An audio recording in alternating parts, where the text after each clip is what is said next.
Good morning, Hammers fans, and welcome to Claret and Booze. My name's Nick, and this is my daily ramble. Now, if you're new to the show, please subscribe and hit that bell notification button. And also, if you do enjoy the show, as I always say, please hit that like button because it does really help us, even if you don't like it. Drop a like on it. Right, disclaimer, before we get going, I know, we're doing transfer news at the moment. Gary did a really, really good one a couple of days ago. Quite positive. We're going to be putting out shows like that. We are, I promise. But disclaimer, for the snowflakes, if this is not going to be a positive video, this isn't transfer related. Well, it is, okay, but it's not a positive video. So if you can't be asked for that sort of thing, click off now. All right? Okay. Shouldn't really need to tell you that because it's my face on screen, which I shouldn't need to give you that disclaimer that it's going to be a negative one. But I'm typecasting myself, aren't I? But look, we're going to be talking about Nevin, who left.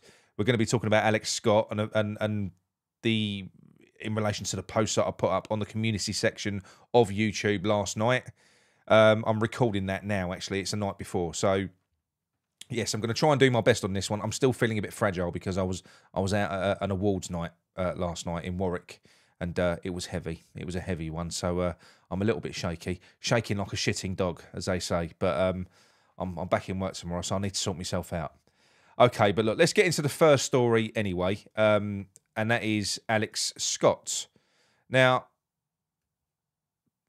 as we know, we've been tracking this boy for a while, tracking this kid for a while now. He's one of the most talented players in the Championship. He's or in the English Football League. He's superb. He's a superb player. We know that Noble and Stuyton have been tracking this player for an awful long time. And the message that I received from look, this source, I wouldn't just put this out if it was anything. We get a lot of stuff through, but this guy sent through a fair bit of information before, and he's got a good hit record in terms of being right. He's got a very good track record. But look, I can't confirm it because I have sent this on to other people as well, and nobody's been able to confirm it or disprove it, whether or not it's true. So take it as a rumour, but it is very believable. I'm going to read you out the message, or do my best to, because I'm going boss-eyed looking at the screen. And it's, you can make your own minds up, okay? But here is a message that I received. So Alex Scott has refused the move to West Ham after meeting with the club. Apparently, David Moyes explained that he can't promise him any first-team football at all next season, and the player said, as a result of this meeting, that he would prefer to just stay where he is rather than come to West Ham. Right. He goes on to say, West Ham have done a lot of legwork to get the player and his representatives in front of them, and it was a conversation with Stuyton and Noble that convinced them to meet with us in the first place. The meeting itself involved Stuyton, Moyes and Noble, no Sullivan, and in the words of this chap, it was a clusterfuck. Stuyton and Noble offered up a fantastic intro into the opportunity at West Ham, and he really did sort of paint the dream at the club. He set Moyes up. He did. We laid the foundations. Apparently, Moyes remained quiet and he looked completely disinterested throughout their sales pitch. And when it came down to brass tacks and talking to Moyes about his actual development in the team, which is the important bit, Moyes explained, look, you're going to be fighting for your place against the likes of Paqueta and Fornells. And according to this guy, he basically carried out what seemed to be the most obvious sabotage of a transfer that he could. It was so blatant what he was doing. Apparently, the lad didn't expect to become a first-team player at all. He just wanted guarantees of opportunities and to be shown his pathway into the team. Moyes' attitude was, look, we're West Ham. There's no guarantees. If you work hard, you could get opportunities, but then it's down to you to take them.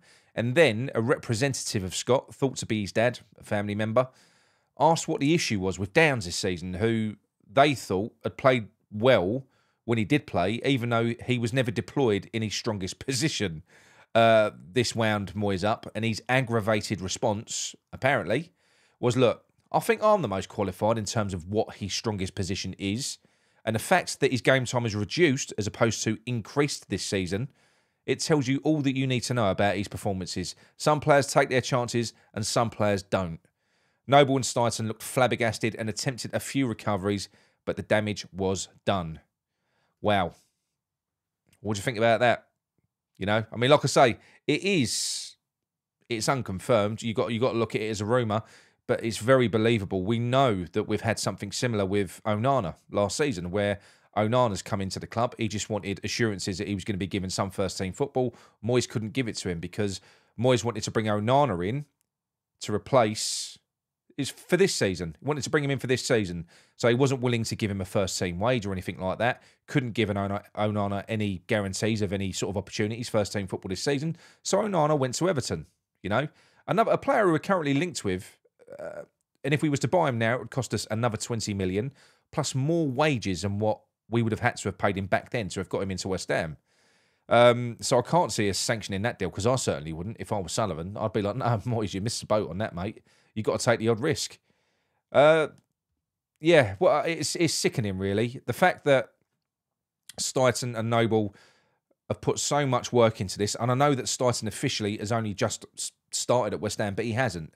He's been working with West Ham for quite a few weeks now, building up targets, contacting people, laying foundations so that he could get to work straight away, hit the ground running. But if this is going to be the case, and this is how it's going to play out, because even if, like we've already reported to you, that David Moyes has final veto over a player, any player that is joining the club, even if Steidten and Noble are bringing in their targets, every player is going to want to talk to the manager that they are going to be playing for. So even if Moyes didn't have an official veto, he can sabotage any deal. Because no player is going to want to come and play for a guy that basically says, I'm not going to play you. You're not what I want. That isn't going to help, is it? It's not going to help anyone. And that is what Moyes has the ability to do. And it sounds like he's more than capable of doing that. So what are we going to do? Are we just going to not sign any players? Is it a battle of wills? Or are we just going to go, do you know what, Moyes? We'll give you the money to spend on players you want, on 28-year-old plus players, because you don't give a shit about anything other than the next 12 months and just trying to save your job for another 12 months. Is that what we're going to do? We're going to waste the Declan Rice money on that? You know, it's mind-boggling, the situation that we're in. It really is. You know, the fact that we're, 5 weeks away from the start of the season. We've made no signings. Apparently the cupboard is bare. And so it must be, because, you know, we're not signing anyone. And we can't do anything until that money is in the bank. Because now we know that the Declan Rice deal is done. But apparently we can't spend anything until Arsenal give us that money for that player. We can't do anything. We've just got to wait. We've just got to wait. Harvey Barnes. You know, we've missed our window of opportunity on Harvey Barnes. Now, a lot of people are going to say 40 million, 50 million, that's too much money for Harvey Barnes. Well, I'm not being funny. 100 million is too much for Declan Rice. And the fact that this deal has been played out in public the way it has, and we've stood firm, and not only have we got 100 million, we've made them give us it in over 24 months. We're caked up. We've got loads of money. We've played it out in the media. Everyone's been blowing smoke up Sullivan and Brady's arses, saying what a fantastic job that they've done. Well, all that means is every player we go for now, it's going to happen. You can add 10 to 15 million on any deal, any player that we go for now. It's simple as that. We're going to overpay as well. And if you want good players, you're going to have to overpay for them. So what do we want to do? You know, I think like with Arsenal, like what I did with Declan Rice, if you want players, go and get them. You know, it just depends how ambitious you are. I don't care. Money don't bother me. This 100 million that everyone's been going on about with Declan Rice, yeah, I'm glad that we've made Arsenal pay through the nose for him. You know, it kind of softens the blow a little bit. But I don't care about the money. You know, that 100 million, he ain't going to be playing in central midfield next year, is he? He's not going to be. I don't care about the money. I just want players. That's all I care about. And we're burning through the transfer window. Like I say, we've missed our opportunity on Barnes now. It's being reported that Newcastle, who were pursuing other avenues, they haven't come to fruition, so they've come back to Barnes again. Barnes has become their primary target, as well as Aston Villa are also chasing the player now. We had a window. We were talking to him. We could have signed him. We could have just got it done. We actually could have. I mean, there's nothing to say that Newcastle and Villa wouldn't have snuck in as well if we were sort of getting quite advanced in that deal, but you just don't know. If you don't try, you don't know. All we know is at the moment, we haven't submitted a bid for him. All we've been doing is talking to him. That's it. There's been no bid submitted. So we're going to miss out on him because we look small time. And Harvey Barnes has just come from a relegated team. Does he want to come and play for another team that could potentially be in a relegation battle next year? Because it isn't beyond the realms of possibility. We've just lost our best player. We're going to be undeniably weaker until we start spending money to replace him. So as it stands, at this moment in time, Harvey Barnes is joining a weaker West Ham than last season. That's what he's doing. He ain't fixing the problem that we've lost in Declan Rice. Really, what we should be doing is rectifying that problem first so that we can show players, look, don't worry about it. You know, we're going to be okay. But yeah, we're not doing that. We're doing things arse about face. I don't really know how this is all going to go. You know, I've got my reservations about it. I'm dreading it, to be quite honest. And look, I know a lot of people are saying, oh, you know, you're negative, you're negative. Yes, I am. I'm not a good actor, all right? I can't just come on and do a positive video for the sake of it. I can't. If I feel positive, I'll be positive. But I'm dreading next season. And this situation with Stuyton, I think it's a great move bringing a director of football in, but not under these circumstances. I wanted him to be the boss, to be the man. David Moyes wouldn't be able to act like that if Stuyton was his boss. He's clearly not his boss. This is Moyes versus Stuyton. How's that going to work? It's not going to work. It's an absolute joke, you know. And look, I might be completely wrong. Whoever sent that message in, it might be wrong. It might be wide of the mark. Alex Scott could sign on Monday, as well as a raft of other players. They could just start coming and flying through the door. I don't know, but I can't see it. I just think that we're going to see the same crap playing out, probably worse now because we've got another person in the mix as well. And ultimately, David Moyes is the man that has got to seal the deal on these transfers, and he's not going to do that with anyone that he doesn't want. He's just not going to. So, yeah, I'm a little bit fed up with it, to be honest. I am. I will feel better. If we start bringing players in next week, I'll feel better, but I just don't think we're going to. I mean, we're off to Australia in a few weeks. How is that going to work? How the bloody hell is David Moyes going to sign off on deals and convince players to sign to join us? What, over Teams? Is that how it's going to work? I don't know. Zoom meetings? I'm just worried that we're going to do what we did last year, do all of our business late, which we will. Players will come in, but we'll do all of our business late, and then Moyes won't play them for months because they didn't have a pre-season and they haven't bedded in. So you won't see them until October. You know, if you're going to sign them late, you might as well sign them in January. It's very deflating, very deflating. Nevin, let's go on to Nevin. He's the latest one to jump ship. He joins Warburton out the door. Now, Nevin, I mean, what's perhaps most interesting about this? Look, he's our most decorated coach. He coaches with England as well at international level. He's really highly regarded. And it's just another one. It's like 4 in 2 years we've lost under Moyes. People can't work with him. He must be running out of mates.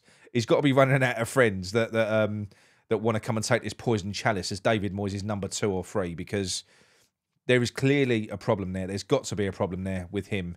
And he isn't leaving for a managerial job or a step up, Nevin. No. The rumour is that he's going to fulfil the same role, but with Patrick Vieira in France. I think it's Strasbourg that he's going to. So he's running away to France to get away from Moisey. You know, I think I would as well, though. I'd go anywhere. I'd go Beirut to get away from him. But yeah, so that's what's happening now. But what's with regards to that, the number 2, apparently we're interviewing people, but who are we going to get in? I'm sure we'll get a first-team coach. We'll have to. Although some people are suggesting that we might not. It might be the case that we have to promote from within. Some people are saying Kevin Keane. Get Kevin Keane in as a number 2.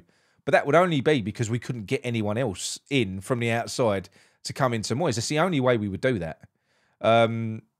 So yeah, it's all very odd at the minute. You know, it does feel, like I said earlier on, like rats leaving a sinking ship. We've had Rice, we've had Lanzini, we've had Warburton, got Nevin, and then you got all these other players that would probably jump at a chance of leaving if we gave them the opportunity. But I don't think we're going to. We can't.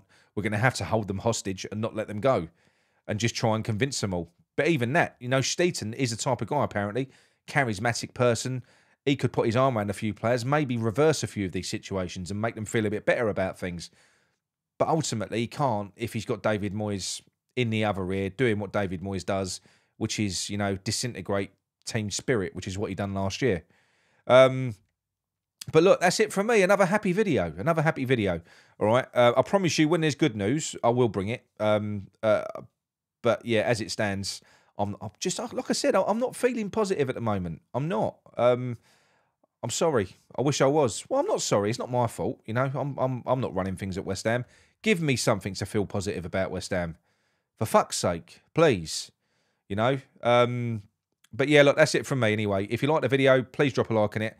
If you're new to the channel, subscribe, hit that bell notification button, and we'll see you soon. Gabby heads.